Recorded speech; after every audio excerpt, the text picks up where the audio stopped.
ECSI fans, you want to revolutionize your sports investing habits? Allow me to tell you about WagerWire. WagerWire is an app that helps you become a superior bettor by allowing you to sync all your sports books and track all your bets in one place. See your current action, your betting history, and stats. You could also sign up for sports books and collect bonus offers. Follow them at WagerWire on X, as it's the best account on the platform. Head to App Store or Play Store now and search WagerWire and download the app.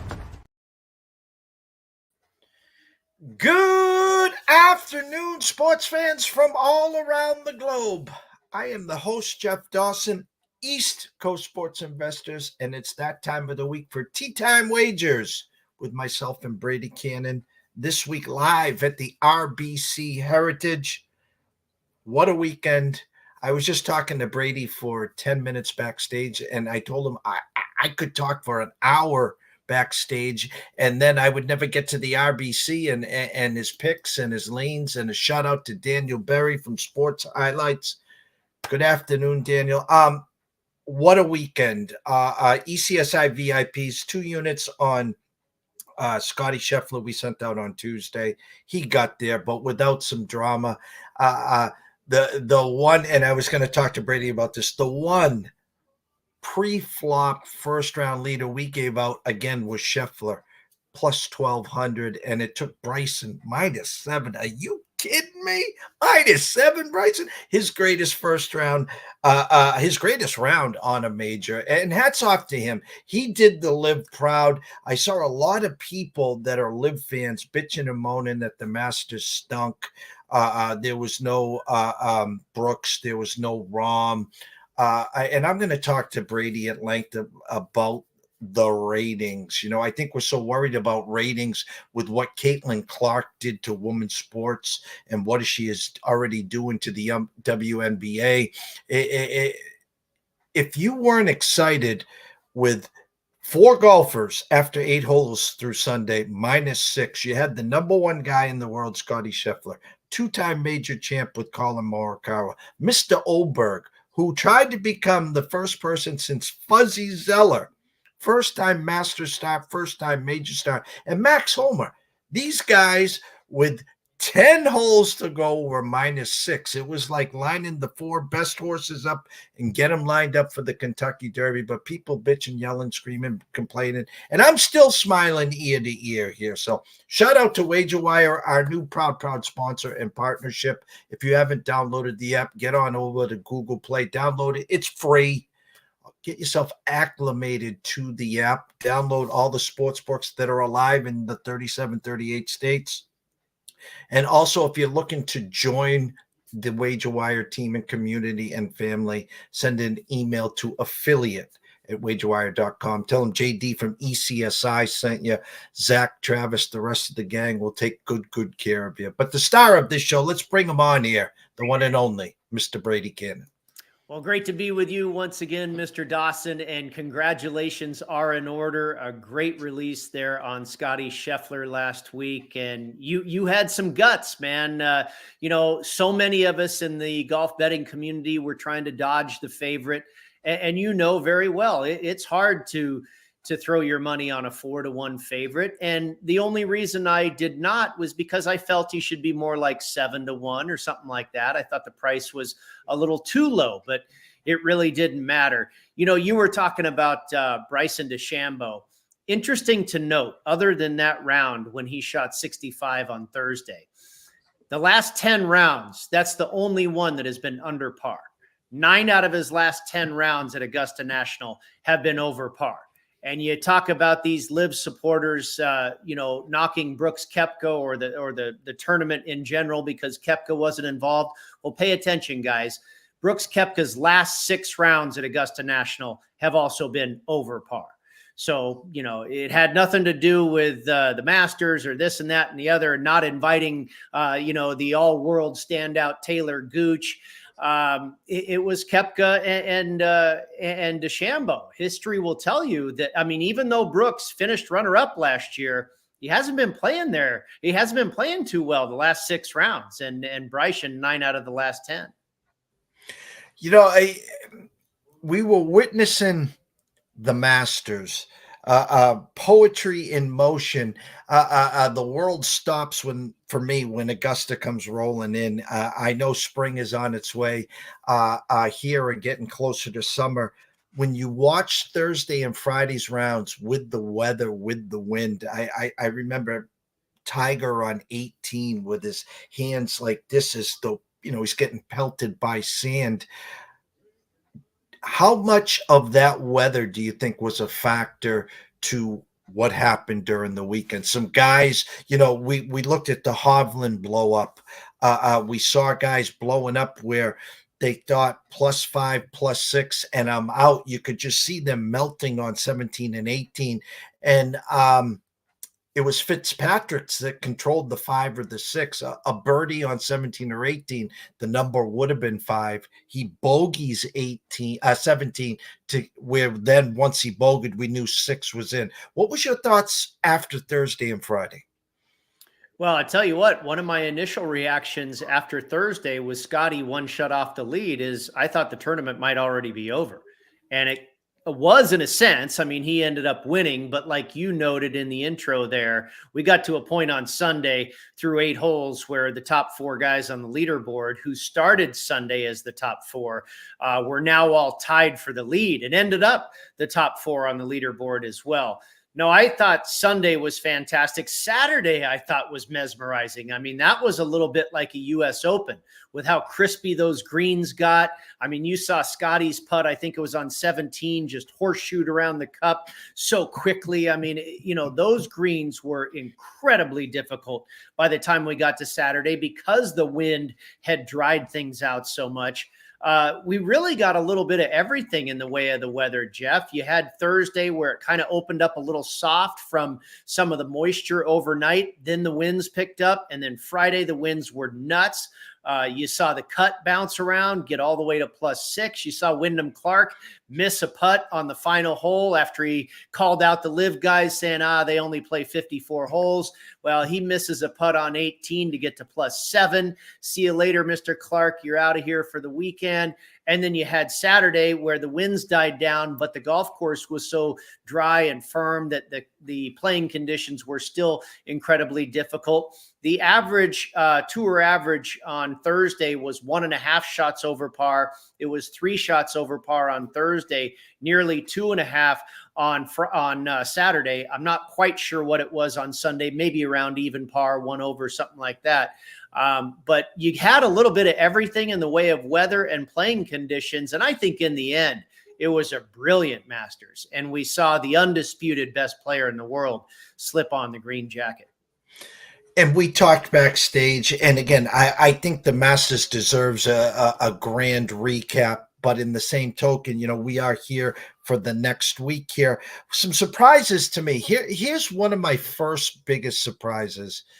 I thought for sure this tournament was set up, not that he was going to win, but the way Saturday and Sunday were setting up, that we were going to see Schauffele fire, and especially on Sunday, I thought you're going to see him easily get to the top 5, if not top 3, and maybe within a shot or 2. Surprised on what you saw from Schauffele in the weekend, and especially Sunday? Yeah, Sunday in particular, because he played beautifully. If you look at what he did the first 2 days, he was paired with Rory and Scottie. Scottie started to pull away a bit, but Xander made very few bogeys and very few birdies. He had a very clean card for the first 2 days. And I believe going into the weekend, he was even par or 1 under. And then he shot 2 under on Saturday, a bogey-free round. This guy was playing fantastic, and especially you consider the conditions. And, we haven't even talked about Tiger. Tiger making the cut at +1 in those conditions on Thursday and Friday was one of the most remarkable things I've ever seen him do, considering the shape his body's in these days. But yeah, the way Xander had played for 3 days, and then with the conditions probably being at their easiest on Sunday, I expected a little bit of a charge. It never happened. He did cash a top 10 finish ticket for me. So that was all right. But no, I was encouraged. This guy is good, man. I mean, his 12th top 10 finish now in a major, but I think he's playing better than he ever has in his career right now. I talked about Oberg. I said in my write-up on Wednesday, I especially said it on Saturday, that I thought the books, and I'm going to use the Circa. Shout out to Jeffrey Benson. I reached out to him on Sunday, and he replied right back, and my eyes were spot on that. Thank you, Jeffrey. Thank you, Derek. Thank you, Mr. Metcalf there. They were very bullish on him pre-flop. They were bullish on him on Saturday.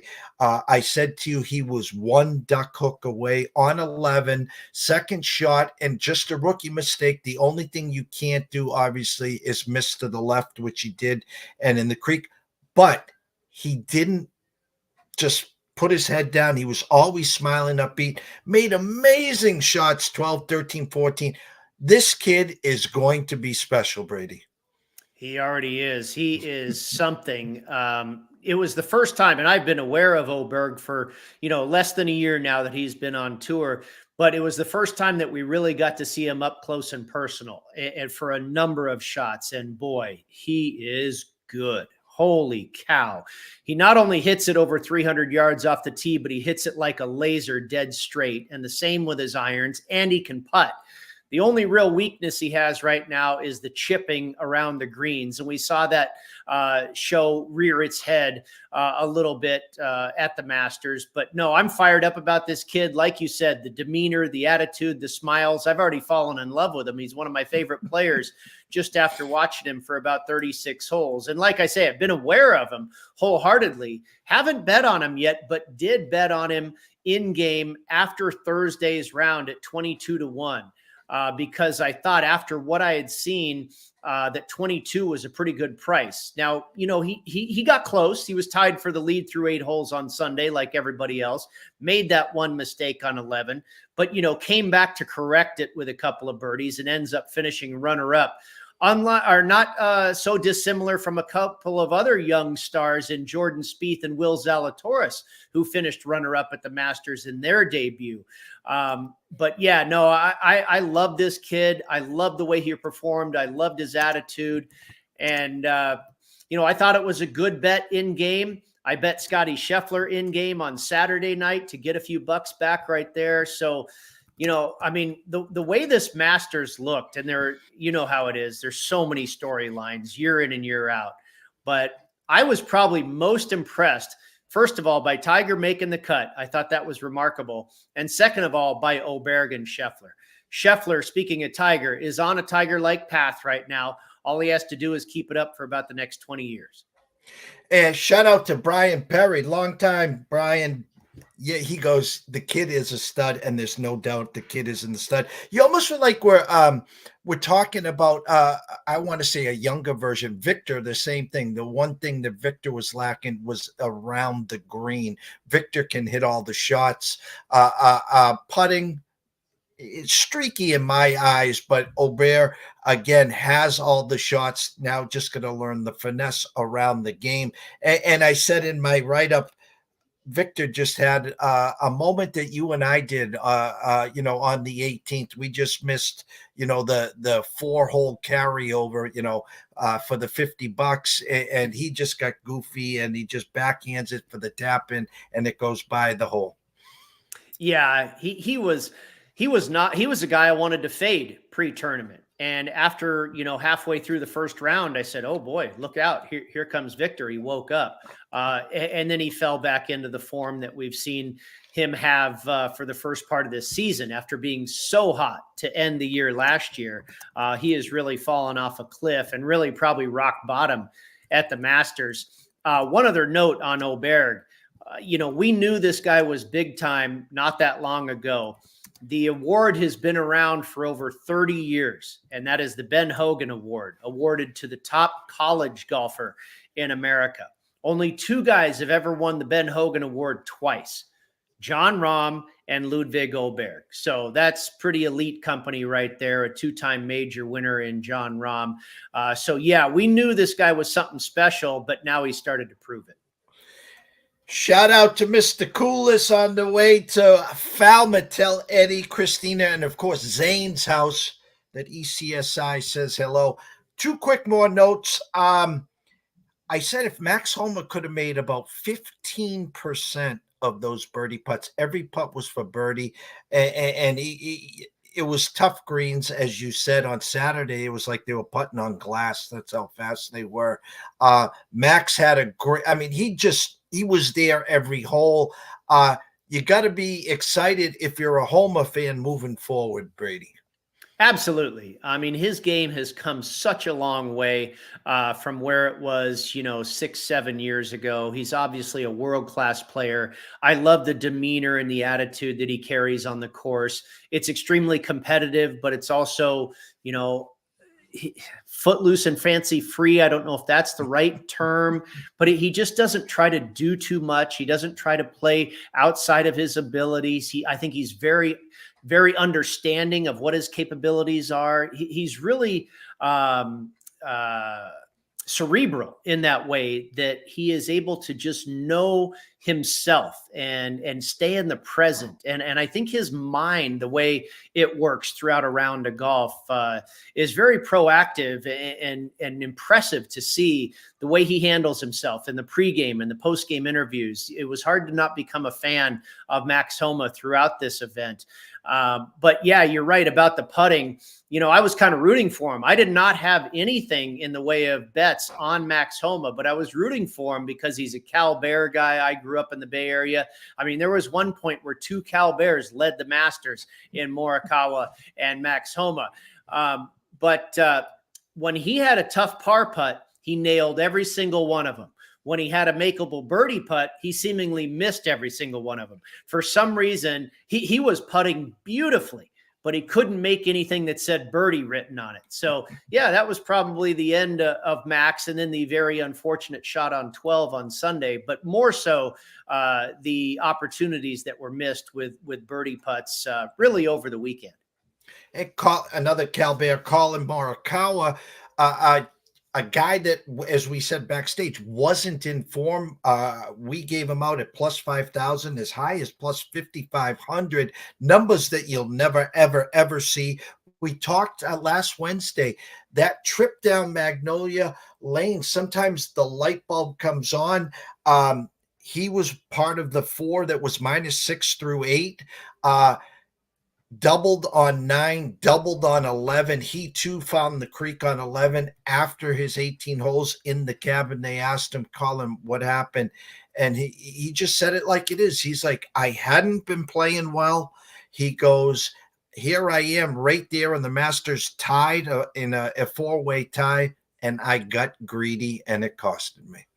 Yeah, it absolutely did. And I think that's, not only greedy, you wonder what's going through his head. I think he told us exactly what was going through his head. He hasn't been in good form this year. But you wonder, I think it's hard to capture the mentality exactly, when you're in the throes of it like that, when you're tied for the lead. And obviously he was playing extremely well this week. So you wonder what switch flipped there and how, it really turned in his head and what he was trying to do. Maybe it was subconsciously greedy. We don't know, but I'll tell you one thing. I was sitting there, I think it was on Tuesday night, looking at my phone, laying in bed going, Colin Morikawa, 55 to 1. I go, do I have to take a piece of that? And I said, nah, he's in awful form. It's a sucker bet. I'm going to stay away. But I think what we learned is this guy is obviously something you cannot discount in major championships. He's already got 2. He almost added the 3rd leg of the Grand Slam at 27 years old. He shows up for the big ones. And Rory would have probably puked his brains out, like saying, oh my God, here's my 10th shot at, immortality and the Holy Grail. And here comes Colin at 27 that gets the hardest one here. And lastly, Scottie, hats off, 2 jackets, Tiger-esque form. We know that, the metrics, the numbers, already 5 to 1 right now to win the PGA. What I would like to say is this, PGA, US Open, and the British Open. We're not talking about 89 golfers. We're not talking about the same course every year. We're not talking about 30 that you can cut right off the list. We're talking about 125, 140, 150 golfers. Going to be a tough pill to swallow, and to get to that, as you and I would say, I can't get to 5-1 when the next best golf is 12, 13-1. Yeah, it's difficult. And you made the leap there, the leap of faith, and it paid off for you. I did not until I laid -115 on Saturday night. I felt it was a pretty foregone conclusion that this guy was going to win the thing. I had to sweat it for about 9 holes. But what's very interesting going forward with Scottie? First of all, he might not even play in the PGA Championship. I'd be a little surprised if he did, but we all know it's been well publicized. His first child is due any day now. I believe before the Masters, the due date was 3 weeks away. That is now obviously 2 weeks away. The PGA Championship is less than 30 days away. So will he play it? Maybe the baby comes a week late. Maybe he's got fatherly duties where he feels he can't get away. God forbid there's any health issues with mom or the child or whatever that he has to be around for. There could be a number of things that keep him out of the PGA Championship. And then you look at the US Open. Okay, let's say everything goes well as expected. And obviously you're a good 6 weeks at that point into your fatherly duties. You're probably losing some sleep. Your practice time has probably been cut in half. Who knows? Maybe that's a tough one to say that you're going to bet on him as well. Maybe by the time we get to the British, he's kind of figured out his new routine, his new schedule, and that's when he wins again. And there's also a funny thing, but a very real thing, it appears, called the nappy factor. It happened to Danny Willett when he won the Masters. When you have a child, and I don't know if it's just your first child or any child, I think it's more so any child, after a period of time where you get through the sleepless nights and whatnot, there's kind of an inner joy about becoming a father and whatnot. And that translates into performance on the golf course. Like I said, it was Danny Willett that had a child not too long before he went on to win the Masters in 2016. So maybe that nappy factor will kick in for Scottie Scheffler in July, and he'll win at Royal Troon and add a British Open to his collection. As I said in the intro, a signature event. I always am usually leery the week before and the week after a major. Here, 45 people, if I understand correctly, that teed up at Augusta are here this week at the RBC. It is a signature event. So people are lining up in droves to, tell Scottie, hey, we're here. Great job last week, but last week's over, and now we're here. Scottie is short favorite again this week. But here we are at the RBC, and, we talked for 24 minutes about the Masters, and we could talk for another 2 hours and 24 minutes. But again, we're here for the RBC, and the stage is yours, my friend. Well, first of all, I've got to show off the hat here, Jeff. The RBC Heritage there at Harbor Town Golf Links in Hilton Head, South Carolina.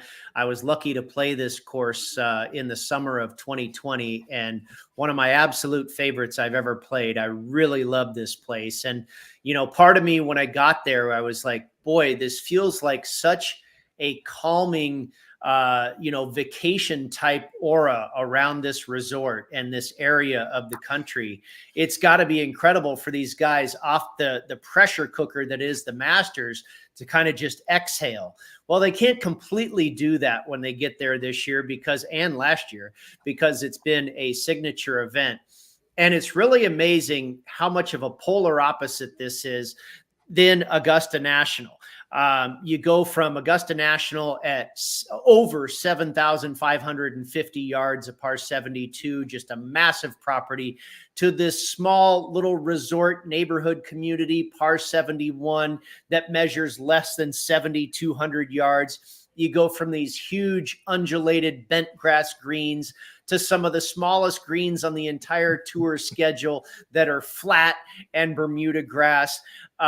You go from fairways that have uneven lies and you're hitting off the side of a hill and that type of thing, and the runoff areas around the green. None of that exists here. The intensity of a major championship to, like I say, kind of that relaxed low country atmosphere here. there's just really nothing that is similar about these two courses. The Alistair McKenzie design and the uneven lies, the Pete Dye design and the flat and the railroad ties, and the Spanish moss hanging off the trees that really crowd and make this course feel, suffocating at times. Driving accuracy is completely more important than driving distance. Just so many things that are a polar opposite this week. And then finally, Jeff, of course, they hand out a plaid jacket to the winner rather than a green one. Well, it matches your hat. And before we get your pre-flop outrights, good friend Brian Gaskell has a question for you. He goes, need a comeback week, boys, after Xander top 10 broke my heart Sunday. Outside of the obvious guys at the top, a few long shots stand out to me in my rankings. How do you rank these three top 5, 10, or 20 and DFS? McCarthy, Harmon, and Bazenhout. Did any of those scratch your eyes when you were doing your work? They absolutely did, and I think they completely fit the profile of who should have success here this week. They did not end up making my card because, like we've said before, you can't pick them all. But Denny McCarthy, a tremendous putter. We saw him, tie a record there a couple weeks ago at the Valero Texas Open with just 92 putts for an entire PGA Tour tournament. That tied a PGA Tour record. He made 7 straight birdies to force that playoff. We know the form is pretty good. Yeah, he's absolutely a fit for this type of golf course. So is Brian Harmon.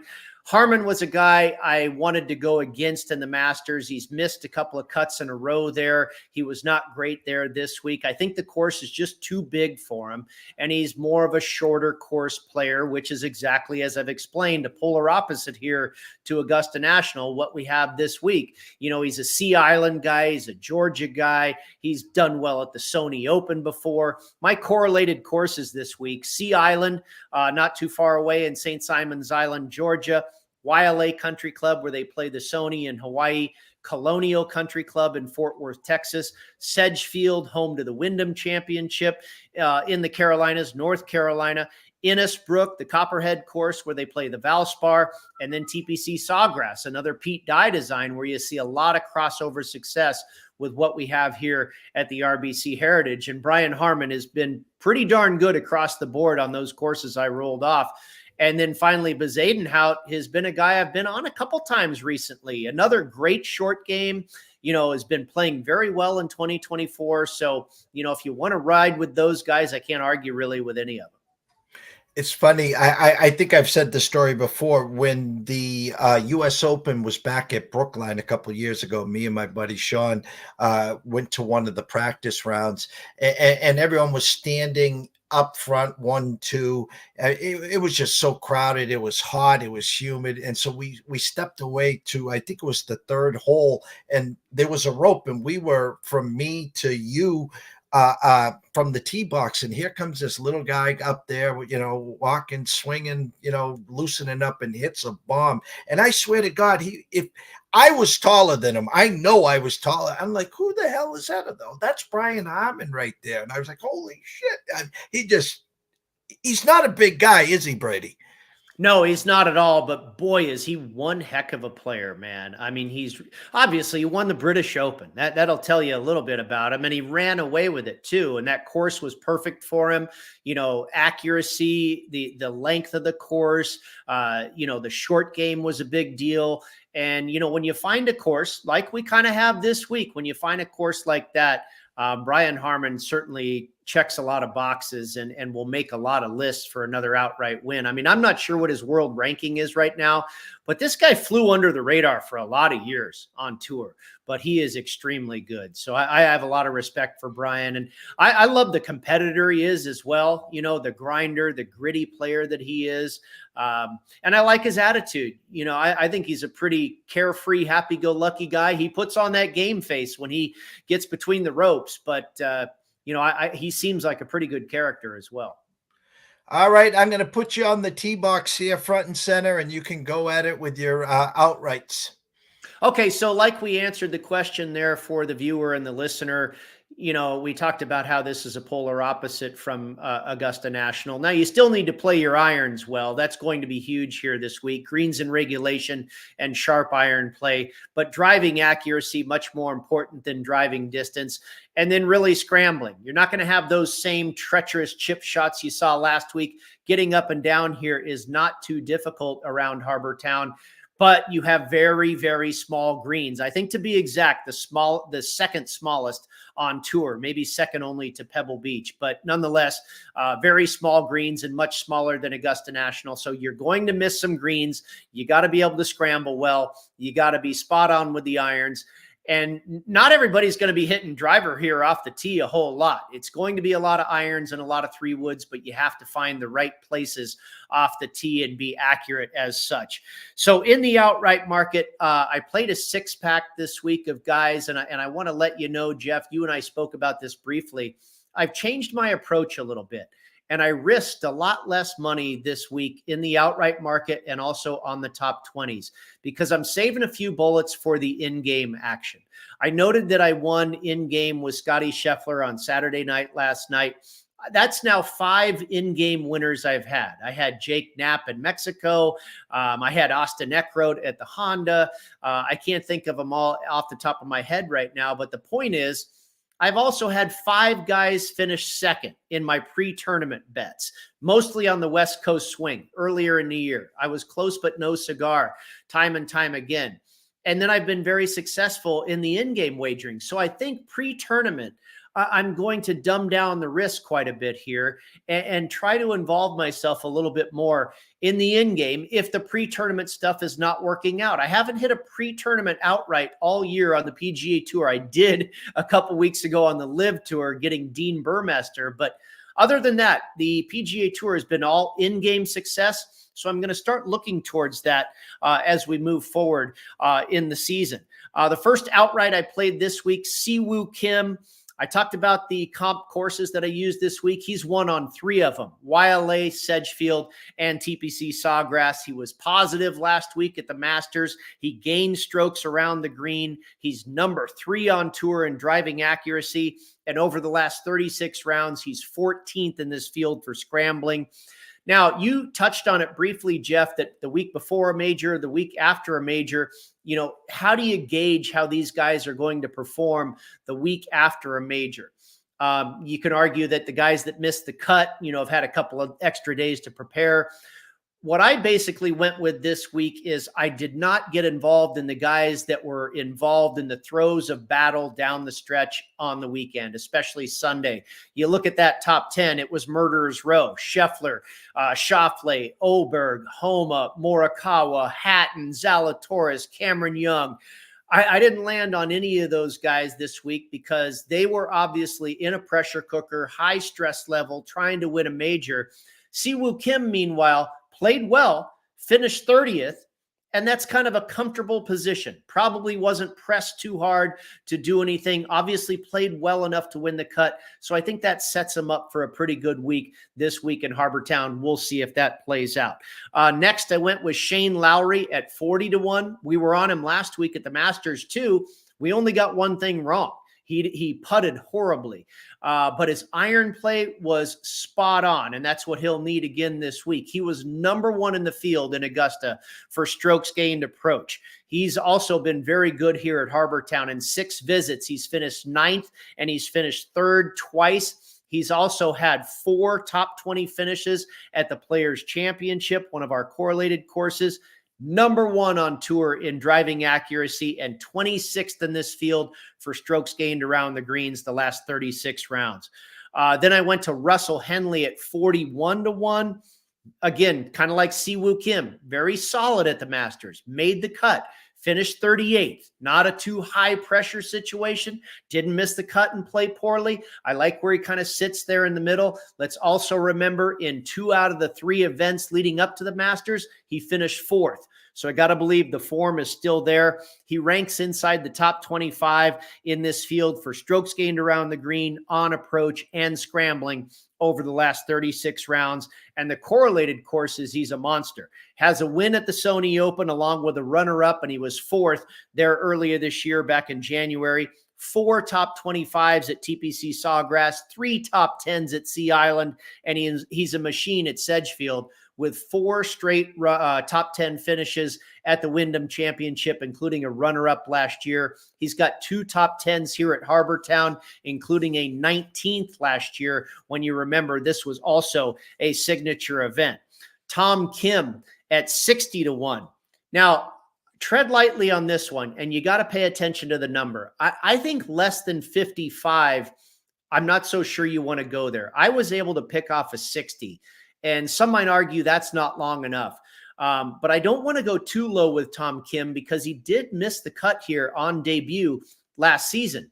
But I started thinking about him right after he shot that low round of the day on Sunday at the Masters, a 66. Oftentimes, I'll look for things like that, and that'll springboard a guy into the next week. Also, in 2022, he won at the Wyndham. Let's also remember that he has now finished in 2 tries at the Masters. He's finished 16th and 30th. So off of that low round, a 66 on Sunday, with his success that he's had at the Masters, he's got to feel pretty good and be in a good frame of mind coming into this week. Also, his iron play was outstanding at Augusta. He was number 2, second to only Shane Lowry in strokes gained approach. So even though he missed the cut last year, this course has to be a good fit for his game. So I'll take a shot at 60-1. Chris Kirk at 75-1. Tom Kim had the low round on Sunday. Kirk had it on Saturday, a 68, when the average score out of the field was nearly 2.5 strokes over par. He now has a win on tour in 2 straight seasons. He's won at Colonial. He's won at Sea Island. He has 5 top 10 finishes at the Sony Open, including 2 runner-ups. Over the last 36 rounds, he ranks in the top half of this field in every category I looked at, including 18th for strokes gained approach, and he ranks in the top 10 for hole proximity from 125 to 175 yards out, where you're going to see a lot of the approach shots come from here at Harbour Town. And then finally, triple digits with one of your favorites, Jeff, the Todd father, Brendan Todd, at 100-1. Now, I've seen this go down and is mostly trading at about 80-1 at this point. Not a bad number, but I wouldn't want to go any lower than that. I think Todd's chances are probably somewhere between 80 or 100-1. I wouldn't want to go a whole lot lower than that. This is the only guy that I played this week that did not play in the Masters. So he's certainly well rested, didn't have to deal with missing the cut. But let's also remember, prior to the Masters, just the week before, he was 5th at the Valspar. And then last month, he was 6th at the Arnold Palmer Invitational at Bay Hill, which was also a signature event. He's a tremendous putter. He's extremely accurate off the tee. Over the last 36 rounds, he ranks 7th in this field for strokes gained around the green and scrambling. He's finished as high as 4th here before at Harbour Town, as well as at Sea Island, and he has 3 top 10 finishes at Colonial. So a 6-pack for you this week, Jeff. And again, kind of polar opposites where I was for the Masters with a lot of chalk. This week, some mid-range to longer shots on kind of that 2nd-tier golfer that is more based on accuracy and short game, whereas last week we were more looking towards bombers and precision around the greens. A different type of player, a different type of golf course this week. We'll see if it works. And it all makes a ton of sense until that guy, Scottie Scheffler, proves that he just can't be beaten. What was your number on Siwoo Kim? 38, which is a pretty darn good number. I've seen him in the neighborhood of 35. I'm really fine with anything that's 30-1 or better. I like this approach. I really do. You basically 38, 40, 41, 60, 75. I like to come back with Lowry, the Todd father. We never can miss with him. I have one question for you, and actually Kim again with the low round on Sunday. I like that angle. I like that approach there. I was going to ask you this question and a little correlation here, and I saw some back history on him. There was one guy that I didn't think was in great form that I thought played pretty darn well over last week at the Masters. That was Patrick Cantlay. And again, he just couldn't put it together, but I saw enough of him. And again, he's not the favorite. He is a name that you would gravitate towards. Your numbers compared to this course here, is he slowly rounding into form, or was last week maybe just an outlier for Cantlay? I wouldn't say it was an outlier. I give him a ton of credit. He played extremely well for really about 68 holes. It was the last 4 holes where he came apart and ended up, I think, 4 over for the tournament. But, it was going into those final 4 holes where he was right around even par and possibly could have had himself a top 10, top 15 finish. So I was pretty impressed. And, that has not been a great tournament typically for Patrick Cantlay. The majors haven't typically been good for Patrick Cantlay. This tournament, however, he's a machine. He's got, I believe, 2 runner-ups and 2 third-place finishes. He's never won it, but he's done extremely well around here. He is very accurate off the tee. Basically, driver comes out of his bag, and he's hitting a lot of 3-woods and a lot of irons. He just can't putt the greens very well at Augusta. It doesn't seem to historically, and putts pretty darn well here on the different surface at Harbortown. I just went a different direction. I didn't want to go 17 or 18 to 1 on Cantlay. Other than what we saw at Augusta and for 3 out of 4 rounds at Riviera, he's been very erratic this season and really hasn't been in great form. So, maybe that, and that's really not the norm for Patrick Cantlay. So if he's going to be atypical, then that would say he's not going to finish 3rd here again. But I do know some sharp people that like Cantlay. I mean, the course history is tremendous for him here. Jordan Spieth, Matthew Fitzpatrick, those guys all have tremendous history here. But no, I just didn't go that direction. Like I say, I risked less on the pre-tournament outrights this week, took a few stabs, played them to finish top 20 as well. But I'm saving the bullets for the end game. And if Fitzpatrick and Cantlay are right there and everything makes sense, maybe on Friday or Saturday, I fire on them. Did you come up with any head-to-heads this week? Yeah, absolutely. 3 of them.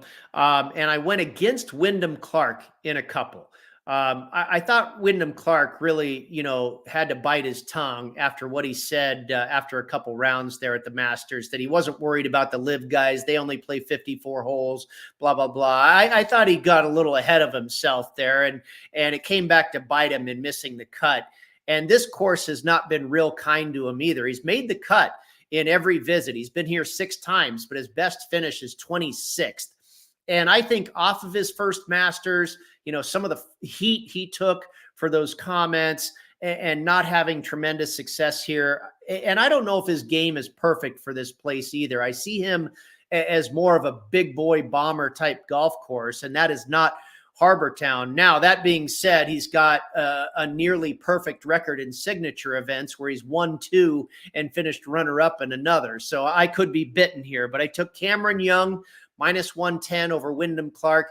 Cameron Young was one of those guys that was kind of right there on the borderline of being in the throes of that battle on Sunday at Augusta. Maybe not completely, but he had another finish at Augusta that was very, very good. And he's starting to round into form. And the putter has really been his bugaboo, but it's been 2 weeks in a row now that he's actually gained strokes with the putter. So if that's the case for Cameron Young, I expect a good week out of him. And I know people that actually like him to win here. I didn't go that far, but I took him in a matchup over Wyndham Clark. Also took Russell Henley at -125 over Wyndham Clark. And then finally, Siwoo Kim at -125 over Sahith Theegala.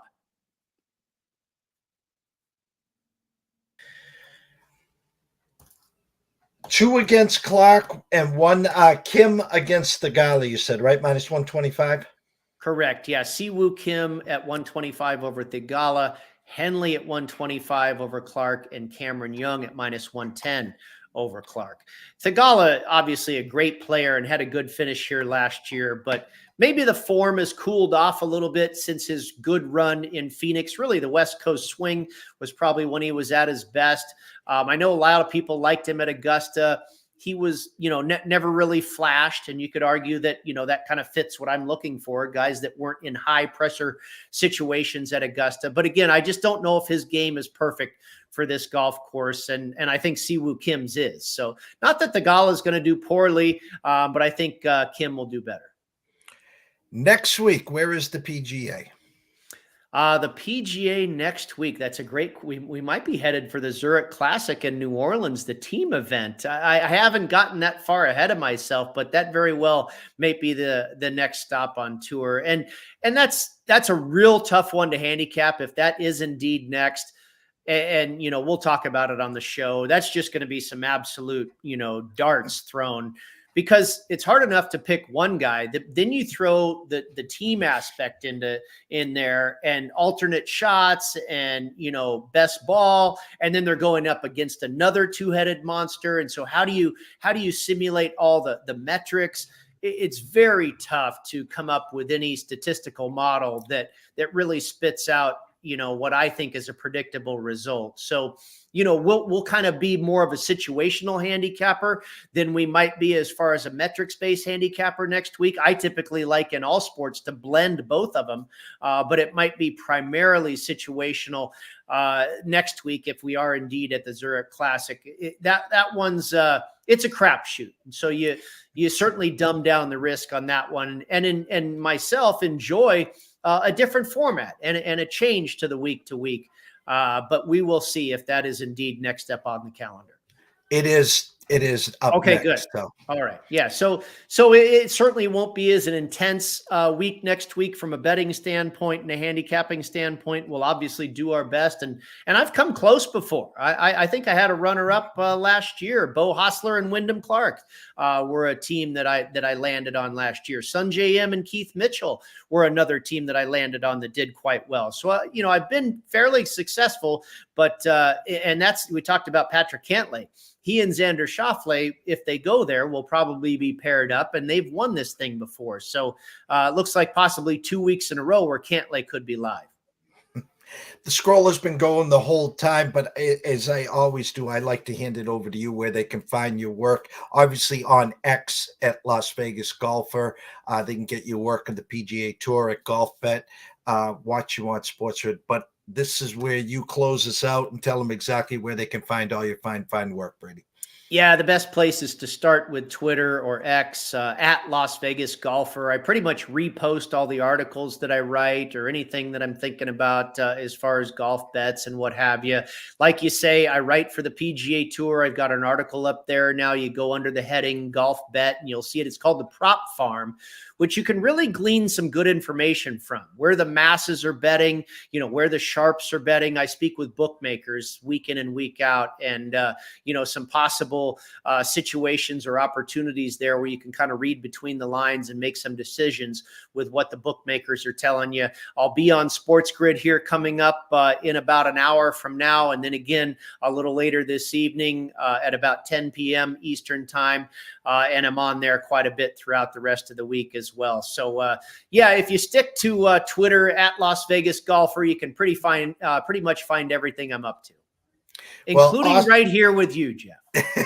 Well, awesome as always. Again, I can't thank you enough. Back-to-back weeks, I've kept you overtime. So maybe next week with the team event, I'll shorten it up to try to even the playing field. How's that, sir? It sounds good. For myself, Jeff Dawson at EC Sports Investor, the one and only Brady Kannon at Las Vegas Golfer. Make sure you go find him in about an hour on SportsGrid TV, and again at 10 o'clock Eastern. Everyone, thank you so much for watching, and we will see you soon.